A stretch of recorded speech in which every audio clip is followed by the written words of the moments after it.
Philip Bain. I'm the Managing Director of Smart Cities Council.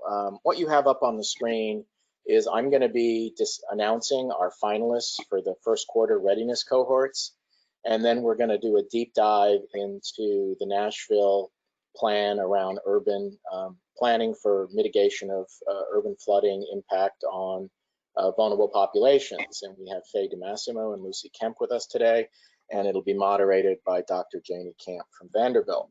So what we do want to do just to start, and this will give some context to what we're doing, is that we want to get everybody to understand what we're trying to do here. Our goal is to invite cities to provide information about their needs, and then with council help and help of expert in other cities, we can accelerate project implementation. The whole goal here is to have cities helping cities, and thus sort of improve the world one city at a time. Each calendar quarter, we'll have 2 to 3 cities leading a cohort, and we'll have as many cities as want to participate around that particular issue. So this is our second session with Nashville, and for the 2 sessions so far, we've had about 30 cities participating as observers, listeners, etc. The goal will be that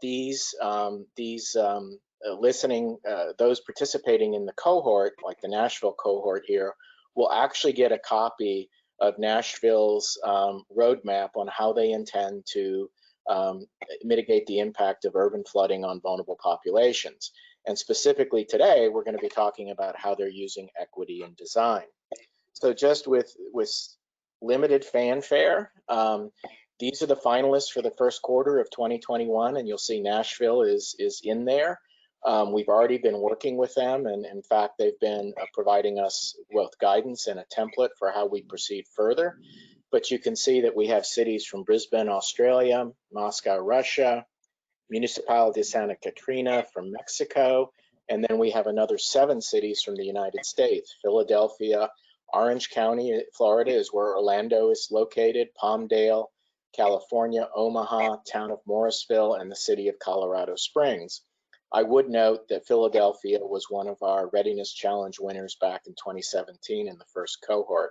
So we'll be making an email announcement and a social posting tomorrow about these Readiness Challenge finalists, and those of you on this webinar and others will get a chance to sort of vote in the winners and the Readiness cohort leaders.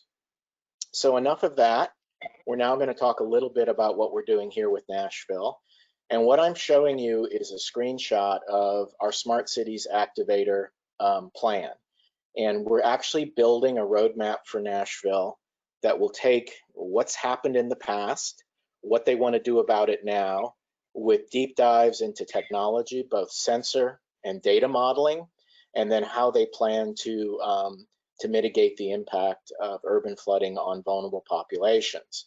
Today, the first session, our goal was to sort of give you the lay of the land, say how urban flooding had impacted Nashville in the past, what kind of data we were using to both identify vulnerable populations and also identify the impact.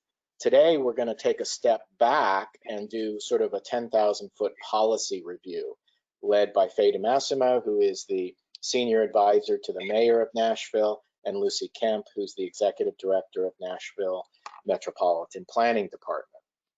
But for those cities participating and seeking to participate, you'll get a copy of this roadmap, and you'll be able to, as you'll notice here where my cursor is, you'll actually be able to see the equity and design approach and see if you can apply it to your own city. This is the schedule that we have. Today, we're on November 18th. We're doing the policy objectives. And any of you that are on the registration list, you'll see this, the upcoming sessions, the 24th, where we're going to do a technology overview led by DHS, Department of Homeland Security. On December 2nd, we're going to have a couple of cities speaking and talking about their experiences. On December 9th, we're going to do a deep dive into sensor solutions, because that's where the state of the art is really changing. And then December 16th, we're going to review data modeling, where the state of the art really is how does it apply to urban flooding, which hasn't really been done. On the 13th, we'll review the plan as is, and then on February 1st, we'll publish it And again, those of you that are either nonprofits or cities that want to have access to this, you'll be able to get access and use it for your own planning. So with that, Faye, Janie, are you on now? Can we hear you? Yeah, can you hear me now? Absolutely, absolutely, cool.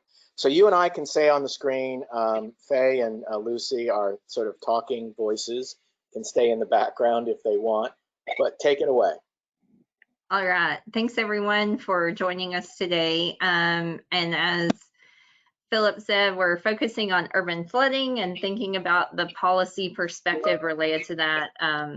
Also thinking about kind of the history and path forward. Nashville's learned a lot in recent years related to urban flooding, and we've got a new proactive approach that Faye's going to discuss, and Lucy also moving forward. So we're going to start off talking somewhat about the history of Nashville. In the last session, we were talking about how, how Nashville's had a proactive buyout program, and it's not really taken into account social vulnerabilities. And that's a new focus for Nashville more recently, thinking about reducing the impacts and moving people out of harm's way. So I guess I want to start out, I'll pose some questions for discussion. And so the first thing we want to talk about is, what has Nashville's historic approach been toward considering equity and growth and development? And I'd probably kick this over to Lucy first, and she's over in planning, to talk about, historically what has happened in Nashville, thinking about growth. We've had a booming housing market here in recent years, a good bit of gentrification. So Lucy, can you share with our audience, kind of the history of Nashville growing? Absolutely. Well, first, thank you so much for inviting me to speak on this important topic today for our city and our nation. And I'm excited to be here with Faye, who I've learned a lot from and who I enjoy working with every day. I think I would start in two places. One is, it's important to acknowledge the 2010 flood that devastated Nashville as well as our state.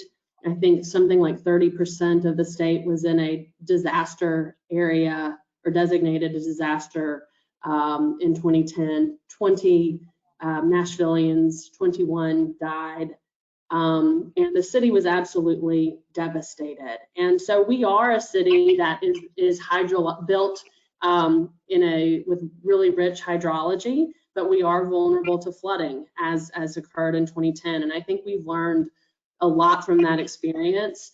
From the planning perspective, first I would acknowledge, before getting to me, I would say that Scott Potter, who leads water, has really devised some bold steps to try to address our vulnerabilities. And so I would just want to acknowledge his leadership. On the planning side, in 2015, we put together Nashville Next, our general plan, which was a bold step towards really trying to understand the relationship between growth and quality of life, and where we want to grow and how we want to improve the lives of people. And so it's not just we want more houses here, it's what kind of growth and what kind of public amenities like parks and the like can really make a great quality of life. One piece of that is very formally addressing conservation areas and areas at risk of flooding and saying, we don't want to grow here. And so those are the two main, I think, pieces that I would highlight. And we use that general plan in all of our decisions. It is the framework that we launch from. I'm happy to share where I think we are not having some successes, but let me stop there, and I would turn that over to Faye. No, Lucy's done her normal excellent job of really explaining where we've been and under her leadership as planning director, where we're going. I think when we talk about Nashville's historic approach to considering equity in growth and development, I think we're not unlike a lot of other cities across America, in that we've probably thought about it and that's when we talk about equity and design a little bit further in this presentation, you'll see why we think that's very different. We've thought about it from the perspective of it was an aim and it's a part of a vision and a goal for us, but actualizing that in our processes has been, like I think a lot of cities, that's where we're still trying to make those stronger connections and make what our visions and aspirations and intentions be very real. I think that we are, like a lot of other cities in America too, also experiencing a real reckoning with what does equity mean? What does it really mean? What does it mean in Nashville? And what does it mean in lots of other places? And in thinking about what it means for each of us, how do we really accomplish it? And I think that there's a struggle going on in probably every city in America. I think there's certainly some places that are perhaps more advanced and more sophisticated, but I would suggest that there's a lot of evidence to support that that's a struggle for everyone right now, and one that, and I think the important thing, and I think what you're going to hear when we talk more about equity and design, is the absolute, we must be very intentional. It can't just be about aspirations and visions, important as those are, but it really has got to be a very intentional action if we're going to achieve what we hope and all want to achieve. Awesome. Thanks to both of you. I like that, Faye, that you said there's kind of this disconnect between the aspirations and aims and then, kind of the boots on the ground and making things happen. I know that's where Nashville wants to go. Thinking about boots on the ground and making things happen, I know we've experienced some challenges here in Nashville in making some of those things happen, some of the visions, not just on water, but also transportation. So as a community, and given that Nashville's kind of in the middle of the state and we're surrounded by, some very different communities, some are more rural, some are growing. I know Nashville, we've talked a little bit about how there's no, watersheds don't stop at, county lines and things like that. So can you all speak a bit to some of the challenges that Nashville has faced in being able to implement policies related to diversity and inclusion or improve our infrastructure here to address urban flooding and other issues that the city's wrestling with since 2010? Lucy, you want to start? Yeah. Sure. Well, Nashville is a city that has such enormous potential and beauty, I think, and the people are lean in, get it done kind of people, and it's really a community oriented place, which is great. We've grown a lot over the last 5 years. We're not the fastest growing city in the Southeast, but we are one of the fastest growing. And that does present enormous opportunities for, sort of imagining our future. But it also, I think, has created some challenges to make sure that we have the administrative and physical infrastructure needed to support that development. And I don't mean to just sound geeky about it, but really to improve people's lives, right? Because the agreement is, if we grow, we're going to build more parks and greenways, and the quality of our communities is going to continue to grow and be positive. And so I think that we've got a lot of work to do there. Just two things I would highlight. One is Nashville zoning code was not really set up to handle the growth that we experienced, right? We had a lot of aggressive zoning districts in places that we probably don't want growth today. And so Nashville is part of Tennessee, which is a city that's very respectful of property rights, as it should be, and I think we can work within that. But it does present a challenge to sort of say to those property owners, hey, we know that you can build, a lot of multifamily here, but you are in a watershed, and the values we have today and the information we have is really different from when we approved the zoning in the 70s. So how do you deal with that? And then I would just say on a regional scale, and I know Faye can probably speak more directly about this, that creating shared interests around our ecological resources, around our infrastructure needs and our transportation investments, I think is something that will only grow, whether we are rural or urban in form. The idea that we have people living in one area who are trying to get to work somewhere else means that if we work together, we can accomplish some things. But you're right, I do think there's a lot of noise around, do we have anything in common with Nashville? Yes, you do. And so I think it's really about reaching out and building those bridges, and it's not easy, but it's well worth it.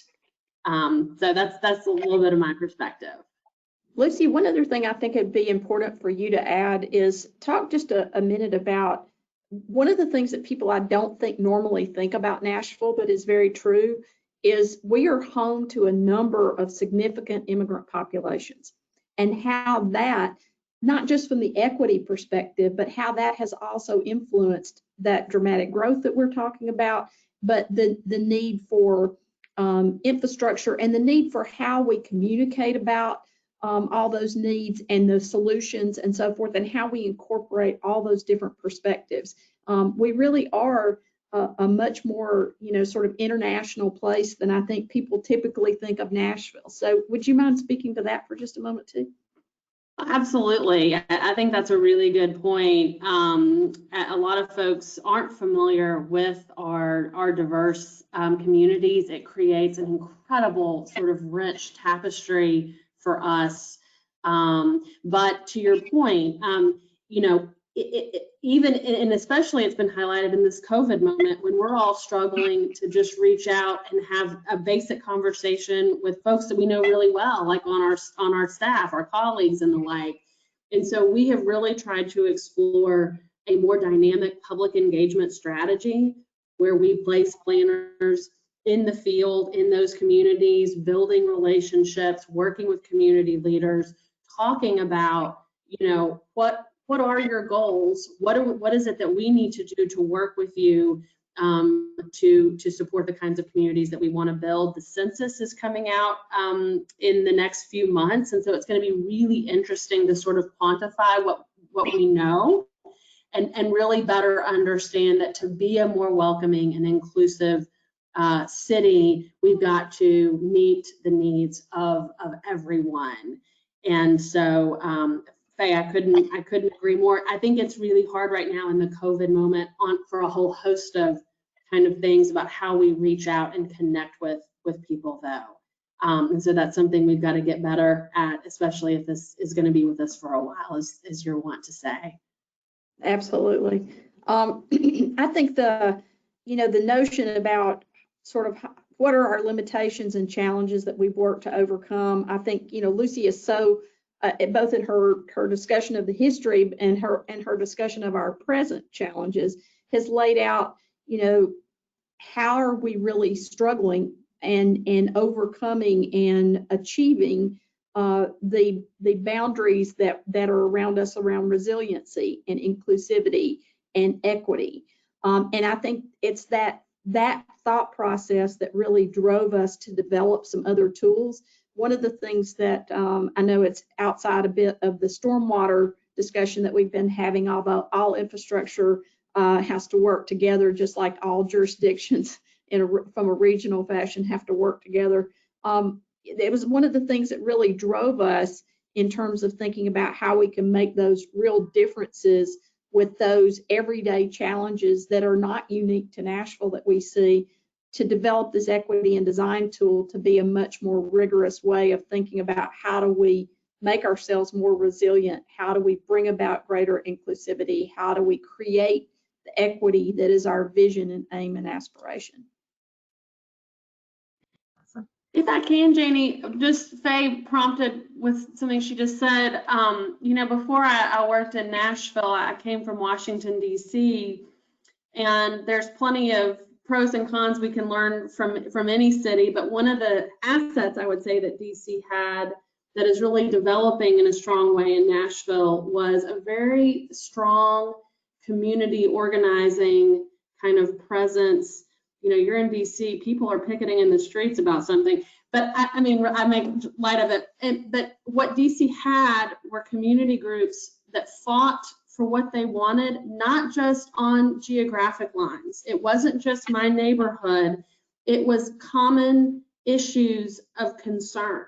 And so it's really powerful when you're working with a community group that covers essentially half of the city. And their two goals are equity, environmental resilience. And there are three groups I can think of right now that, you know, they push those issues. And what they were able to do in a way that was a little more effective than folks even in public service was talk to the neighborhoods in those areas, resident to resident, and say, this is why this matters. And so when I came to Nashville, that was one of the more striking differences, I would say. Nashville has very, very strong community organizations. Many of them still tend to be neighborhood based. And so when you talk about systems change, which is what's necessary to really tackle hard problems, you need those community groups to kind of come together and advocate and be willing sort of within their own organizations to say, on balance, this is what matters, and this is what our priority is, and here's some things that we might be willing to change that could be a little painful. That's just so much more of a dynamic opportunity to change. As much as I'd like to be queen of the world, I know that having difficult conversations among residents is probably the most effective way to accomplish what we want, as opposed to having, you know, the planning person or the mayor's person, you know, pushing things. So that's another thought for folks to think about. I want to really underscore that, Janie, and then I promise we're going to quit our conversation and turn it back over to you. Lucy mentioned coming from a background in Washington, D.C. Prior to coming here. I was in Atlanta and in the Atlanta region with several of the local governments prior to coming here. And I will tell you that I cannot even begin to underscore what Lucy just said enough. It's a powerful thing in Nashville that you do not see other places. I didn't see it where I was previously. This notion of these community-based organizations that really do organize around issues and engage very effectively, and have the difficult conversations are had here every day around the table, on the street, in these kinds of these socially distanced communications that we're required to have now and so forth. But those tough conversations, we don't shy away from it in Nashville. We are bold and ready to meet it. And that is an incredible, incredible thing about the DNA of this place.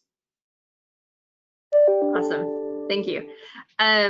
So I do agree that we have like this kind of boots on the ground activist mentality here where groups get together, and you could see that in 2010 when we had the flood. People really just kind of came together and volunteered and helped each other. And so if we think about, you know, stormwater, since that is kind of the focus here, the urban flooding, and I know we've talked about some of the challenges related to planning and, you know, zones that were put in place. We've had a lot of gentrification, so thinking about those vulnerable populations.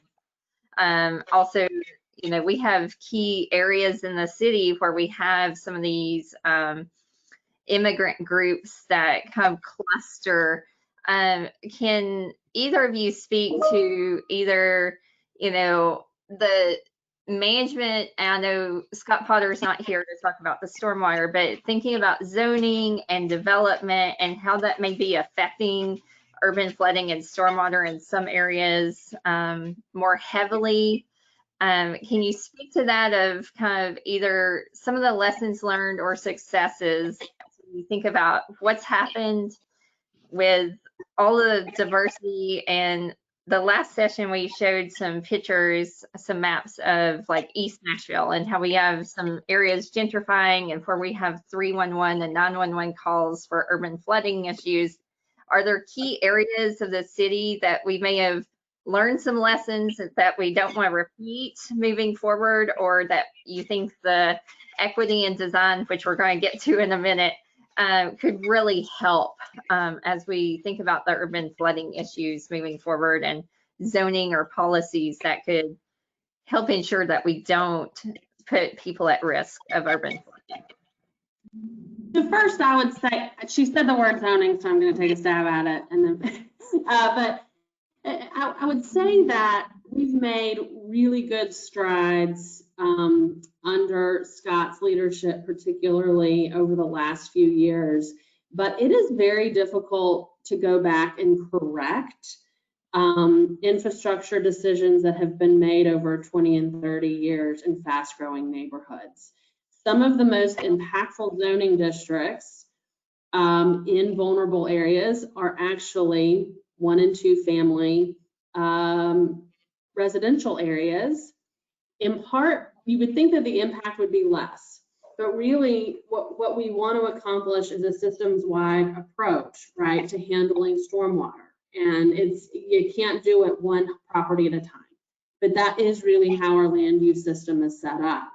And so what we've tried to do is go into the bulk standards and make changes to create more sensitive sort of footprints. And Scott's done his work. But again, I think you've got certain areas that are now vulnerable to flooding because of planning decisions. I think planning department took a blunt instrument and said we want to grow on corridors, you know, just as a basic principle. And yes, that's right. But when you look at some corridors in our city, you've got some over in West Nashville, you've got some in East Nashville, they are in areas that are prone to flooding and where we didn't really have the infrastructure set up to support that growth. And so now we're having to go back and sort of correct that. And very often when we have new developments, we are able to replace infrastructure and make improvements. But it's a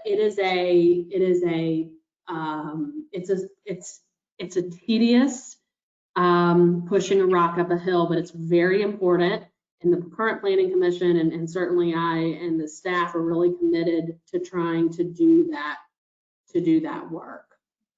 So, and I would also say that in policy, the policy is where it needs to be now. We've identified sensitive areas and said, you know, these aren't areas where we want to grow, or if we're going to grow, it needs to look like this. We still have work to do on our hillside development standards, on our landscape standards. We have a lot of sensitive soils in the city, which can make flooding much worse. And so, you know, my goal is to put forward some text amendments to address those things, you know, in the coming year or two. Awesome. So I think the only thing I would add to that, Janie, is that, and Lucy is very aware of this, one of the tools or one of the approaches that we're using to try to more effectively address that in an integrated fashion is an organization we call it the Infrastructure Coordination Council. We meet monthly, and it's made up of planning, public works, water, permitting, the life permitting pieces of public safety, IT. So you can imagine, I mean, it's a variety of different perspectives of how we're looking at a variety of different infrastructure and environmental impacts and coordination. But how are we really making sure that things aren't siloed, which is a frequent problem in a lot of cities and jurisdictions? How are we breaking down the silos so that we're accomplishing things in a more integrated, collaborative, coordinated fashion? And I think that Infrastructure Coordination Council has enabled us with a variety of different tools and platforms and so forth, and just good old-fashioned communication to begin to achieve better results in that fashion. Awesome. Yeah, I think, you know, the silos is an issue, and Lucy mentioned systemic change and thinking about this. We can't, you know, correct everything of the infrastructure that was put in place many years ago. But as we look to the future, thinking about systemic change and, you know, addressing, you know, how we continue to develop so that we meet everyone's needs. And Nashville continues to be a great place to live, and nobody's unnecessarily put at risk, rather, you know, regardless of race, gender, you know, income and those things. I think I'd like us to go ahead and shift and Faye talk about equity in design and, you know, kind of how you envision that being applied and used, and maybe an example, but where did it come from and how would it be applied, thinking about urban planning and the systemic change and breaking down those silos. Sure. I think that the tool, and we refer to it as a tool, the tool itself was sort of born out of the frustration of understanding that with all the best of intentions around equity and inclusivity and resiliency, all those things, with all the best of intentions, the fact of the matter is that the projects that make up our communities, the discrete projects that make up our communities, are really designed to engineering standards and to applicable local codes and to state and federal requirements. And even if it's a process that has federal funds in it and you have the NEPA process and you have executive orders like environmental justice and so forth, those things still tend to happen in a very sort of a check mark kind of a way. And we wanted to force a different conversation and a different kind of design process. And it means our engineers and our planners are going to be very uncomfortable for a while, but that's a good place to be. Uncomfortable is good. You find a lot of success there. And so what we've done is we developed this tool called Equity in Design. We have initially are applying it, and it was developed as a part of our transportation plan update, which just rolled out. It was just published, as a matter of fact, last night, and we're very excited about it. But I want to go through some of the pieces of it, and it could be equally applied to a stormwater project as well as to a transportation projects or other kinds of infrastructure projects. And I know the attendees on here can just be sort of thinking through as we're walking through what the questions are, as to how you would apply this and how you would ask your design engineers to think about this, because it should result in these, they don't have to be big changes, but they should result in individual changes in projects that ultimately, if each project, and this is the way we describe it, if each project is making its maximum value contribution to equity in the community, if each one is doing that, then guess what? Your system becomes more equitable. So it's just it's thinking about it from the ground level up rather than from a goal or vision down. So the first thing that we do, take any project. It could be a sidewalk project, it could be a stormwater project, it could be a bridge project, it could be a transit project. And we ask the question, we start off with a category called accessibility, and we ask the design engineers to look, are there schools in the vicinity? If so, where are they? And how will this project improve mobility and accessibility to the education component that is there?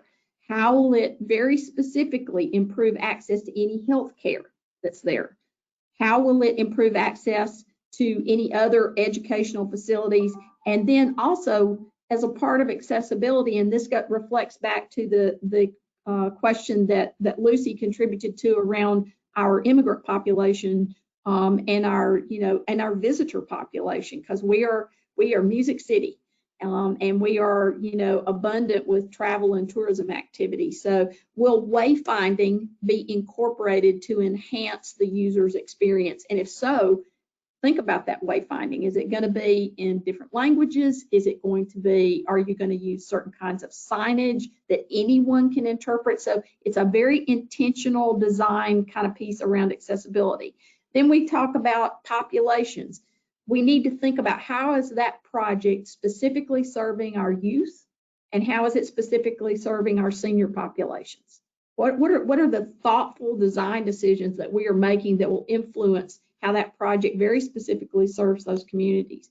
And then safety. How does the project design enhance security for all through lighting, median brakes, turnarounds, whatever kinds of other design measures are applicable?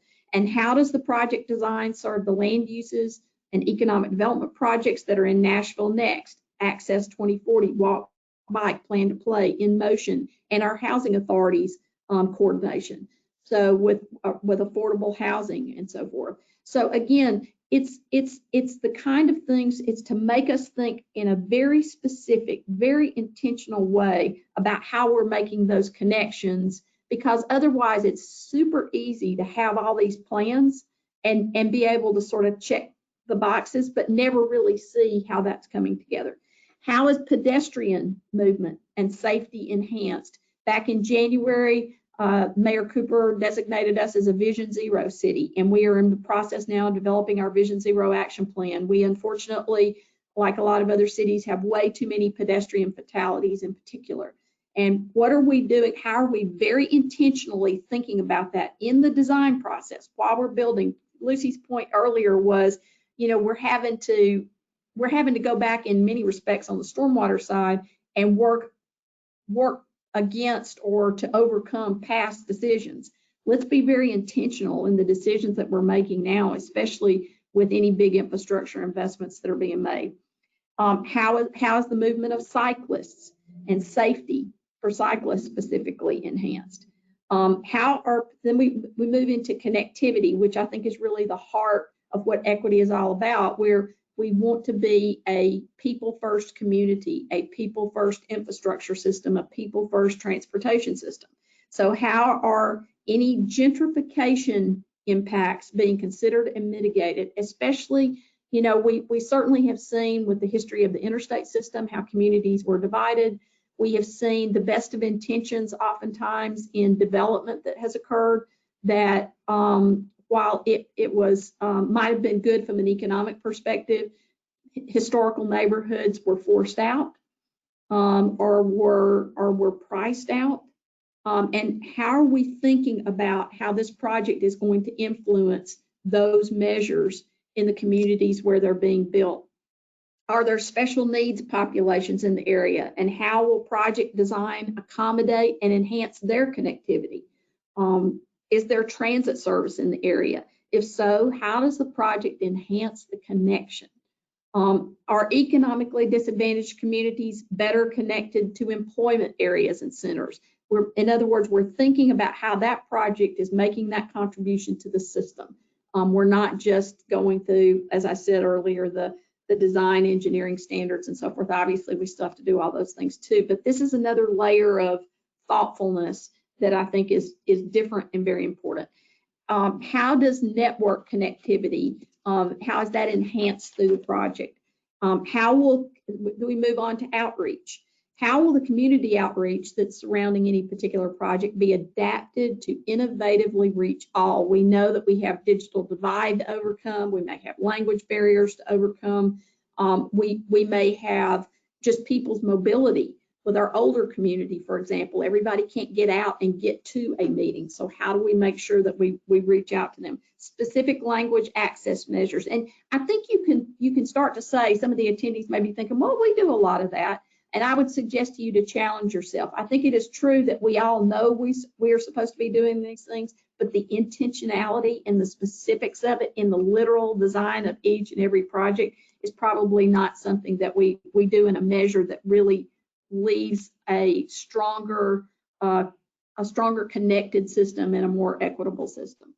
And then we move on to the environmental components. So stormwater management, sustainability, how are those things being specifically addressed, green infrastructure, and how are sources of pollution considered with impacts to vulnerable and disproportionately burdened communities? We know that that's a historical issue for most communities in America, and in light of what we're doing with a particular project, are there those implications? And if there are, then what are we doing to overcome them? So as you can see, it's a very comprehensive approach to design, and I think the notion of it being pushed deeply into that project level process is going to result in a more equitable and a more equity-driven Metro Nashville. Thanks, Lucy. I think while those questions are, geared towards transportation, there's a lot of easy transferability when thinking about urban flooding. thinking about the environmental side and also the communication piece. We've had conversations as part of the Smart Cities Council efforts, talking about renters and the fact that information about risk and, buyouts and things don't necessarily go, insurance don't go to the renters. Sometimes it goes to the homeowners. And appreciate the thoroughness of kind of trying to cover every aspect through these questions. And I guess, as we think about moving to the future and, aims, so the aim is to apply this process or tool to, capital projects related to stormwater and water infrastructure and reducing flooding, even thinking about the buyout program. I think we could even say, if we go through some of these questions for the buyout program, to what extent are we, reducing risk, communicating to vulnerable populations and thinking holistically about the community. What do you see as kind of the next steps? Do you see reworking these questions for, the purposes of looking at urban flooding? Lucy, on the planning side, are there, is there a way to use this not just for big capital projects, but maybe kind of adapt this as you think about zoning changes in some areas and looking at permitting for development? Can you speak to how thinking about equity and design can be applied on the zoning and planning side? So I think sometimes planners, just speaking of my own profession, one of the beauties and reasons I love planning is that we often talk about aspiration, which is Faye mentioned earlier, and that's a great organizing principle to try to capture that. But when you're dealing with the kinds of complex problems that Faye is talking about, I think you have to have aspiration, but also performance-driven management approaches. And that's something that we as a city, I think, really want to do and are working towards. And so, for example, we have over the last 3 years moved our CIB, our capital improvements budget, to a system that has scorecards. So we're scoring projects to give advice to decision makers about what particular goals are being met. Now, the harder thing then after that has to be how you prioritize your resources. Faye did a really great exercise when during the public engagement portion of the transportation plan, where she gave money out. She gave $1 and people could put pennies, or maybe it was Monopoly money. But anyway, the point is Monopoly money. Let's be clear. I don't want it to. We weren't handing out public resources at public meetings, but we gave everybody $20 Monopoly dollars. Monopoly money. And I think that we're a city we're a large combined city county government with 35 different districts. And so to really prioritize investments that are going to make an impact and make it the greatest potential positive result for Nashvillians can be super fraught. It's fraught in any city, but I think it's particularly here, given just the size of the county and the number of districts and the way we historically have approached those decisions. So I welcome the kind of data-driven framework that is performance-driven, because I think that then you can have a more honest conversation with residents about what it is they want and what's it going to take to get there. And so then you're moving beyond aspiration. So I welcome it. I think that doing that, the zoning is a tough nut to crack. And that has to do with our relationship with the state. We zone because the state has enabled us. And so we have to have common cause with cities. That's a longer proposition. It's worth it, but that's a much longer proposition, I would say. But there's a lot you can do without changing someone's zoning. I mean, you can work through bulk standards and the like. So, Jenny, I would add to what Lucy just said. She's spot on. One of the things that equity and design did, we have we see this very much as a part of our performance-driven infrastructure approach. And For example, one of the things that we did in the transportation plan that I mentioned that is just being released is we calculated, with planning's help, we calculated that 92% of our residents, our population will be within a half mile of a project, and 94% within 94% of the employment within a half mile of a project. That 80% of our sidewalk backlog would be reduced through the implementation of that plan. What percentage of our ADA compliance challenges would be overcome, and so forth.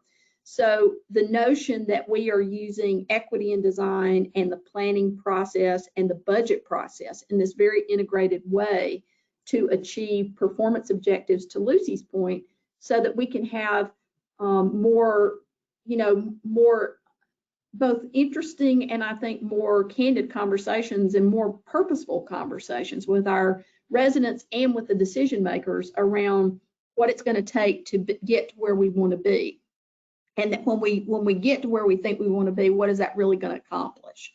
So I think that this performance-driven and data-driven component of all of this is absolutely essential, whether it's stormwater infrastructure or whether it's transportation infrastructure or any of the other pieces of infrastructure that make up communities, for sure. Oh, and one other thing, I just wanted to explain that exercise too that Lucy mentioned real quick. It really was a very enlightening piece, because in this particular case, we went to a public meeting where the public, we had 11 of them around Metro Nashville, all across Metro Nashville, and lots of very different kinds of areas, because we're made up of lots of neighborhoods and they each have very distinctive personalities and so forth. And so, but we went to 11 different locations around Metro Nashville and asked people to take $20 and to use it, not to vote on specific projects or to prioritize specific projects, but we had project types. So it might have been sidewalks, it might have been improving state routes, it might have been improving traffic management, whatever it might be, but there were 9 of these types, and they had to decide how they wanted to spend the $20. And we didn't go in and offer them we didn't go in and say, here's what we think, government, here's what we think, we're going to tell you what we think. We didn't do that at all. We walked in and we said, we just want to hear what you think. And here's $20, and let's see how you would spend it across these different kinds of investments. And it was an interesting dynamic. It completely changed the tone and tenor of the meetings. First, because we weren't coming in and being the smartest people in the room. We were coming in to listen. And I think there was a deep appreciation for that. And then the other piece was, I never will forget it, one of the very first meetings, one of the participants came over to me and she said, I know exactly how I'm going to spend my $20. And I said, oh, that's great.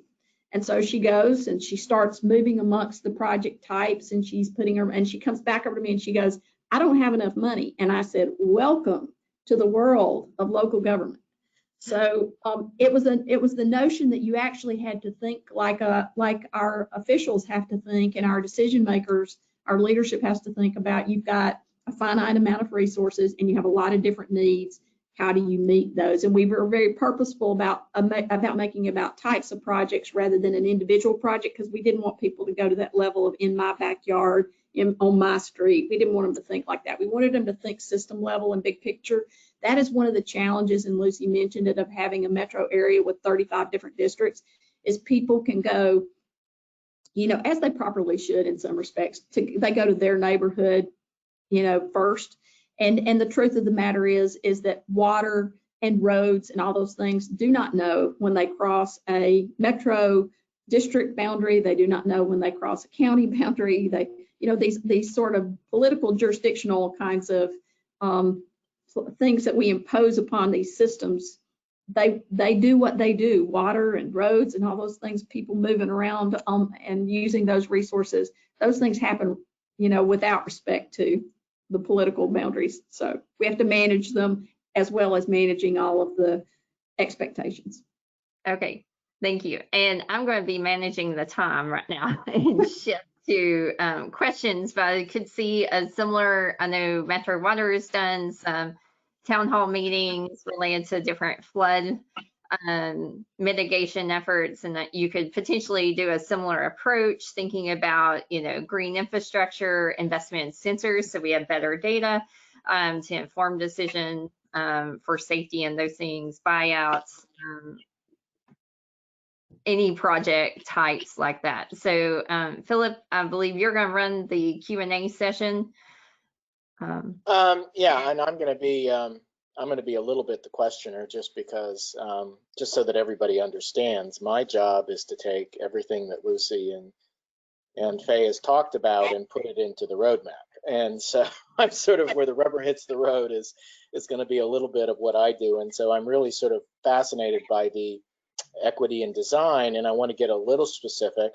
And just so that all the audience knows, in case you're starting to sign off now, we're coming up on the hour, there is a survey you'll be asked to complete either by email or right afterwards.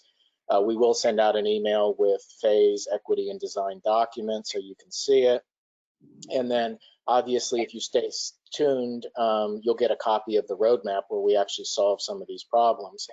But Faye, what I'm looking at is that, we've been discussing the solutions for urban flooding, and we've been talking about it in terms of sort of the historical approach, which has been zoning for infill and new development, and then buyouts. But one of the things that we're doing uniquely here is looking about, with climate change, with increased rainfall, what are the future impacts on communities that may not be touched right now?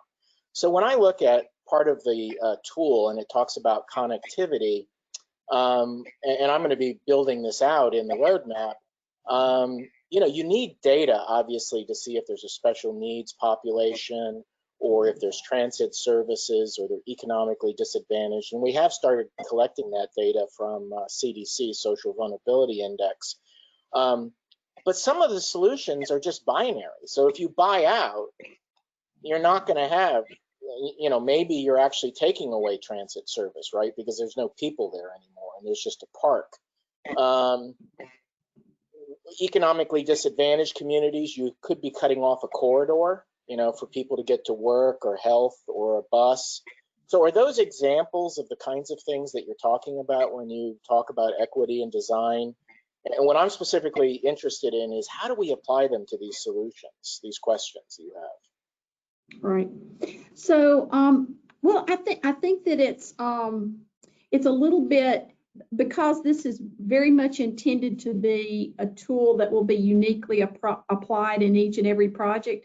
I think to the extent that the solutions that are on the table, in particular to deal with stormwater and historical flooding issues, and how we can achieve a better approach to forecasting where those issues are going to be, I think that those are then become those sort of policy choices that the equity and design tool can support about how do we want to deal with what those future impacts might be in certain communities, and what are the right tools. Is it things like buyout, or is it other kinds of things that might be suggested through the equity and design discussion around minimization and mitigation, or avoidance of some sort that doesn't involve that dramatic of a displacement. So I think it depends on the project, and it depends on the area. And I think, though, Philip, what this tries to do is to force us to think about that much more deeply, and to think about it from a more system level of, then if we can talk about what we do on a project, but then how does that really ultimately influence the system and the community, and what kind of community does it leave us with? What kind of community are we leading toward? And I think that it's helpful in that regard, in addition to the smart data forecasting tools that are absolutely imperative in modern government management. Well, I think you and I are going to be having a number of questions and answers discussions over the next couple of weeks. Now, we did have one question that came up, which actually we've talked about, but for buyouts, some cities have issues around the availability of affordable housing. What if you're moving somebody out, where are you moving people? How has Nashville addressed that? Nashville has an affordable housing issue the same as I think every other metro area. Lucy, you want to talk a little bit more about affordable housing? Sure. So I wanted to offer one thought on the previous point, which you might find unsatisfactory. But it is it's a policy approach. So again, it may not lack the specificity that you're looking for, but Nashville is actually organized by transect in our general plan. And the transect approach, again, is a blunt instrument, so you might feel it lacks the type of specificity needed, but it proposes values for how you would give weight to certain priorities. So we've got very ecologically rich areas in the northwestern portion of the county, for example, that almost still feel rural in character. And there we would weigh our priorities for conservation, perhaps with a little more immediacy than growth.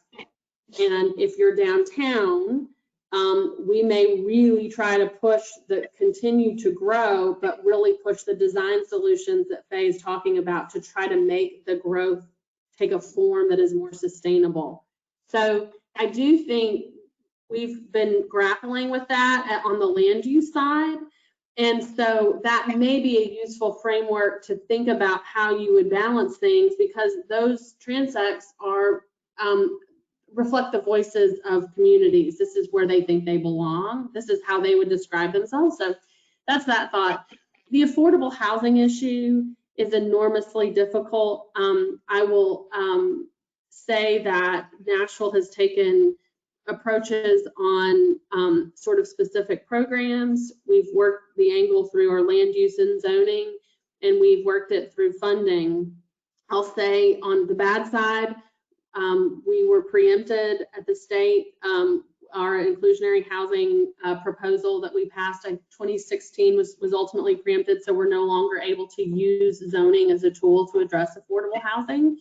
But I will say that we've really taken some great strides to thinking about that as a goal through the way that we manage our metro properties and through the buyout program. And so now basically we have an opportunity when we're reviewing property disposals to ensure that affordable housing is taken into account as a proposal or as a goal.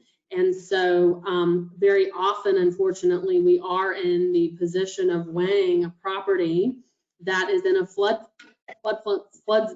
prone area and determining whether we should use it to contribute to the Barnes Fund or other affordable housing program, or put it into the buyout program. And so I think the type of design solutions that Faye is talking about and working with Scott Potter, we can sort of come to maybe a better technical understanding of what the right answer is, or the right policy answer is there.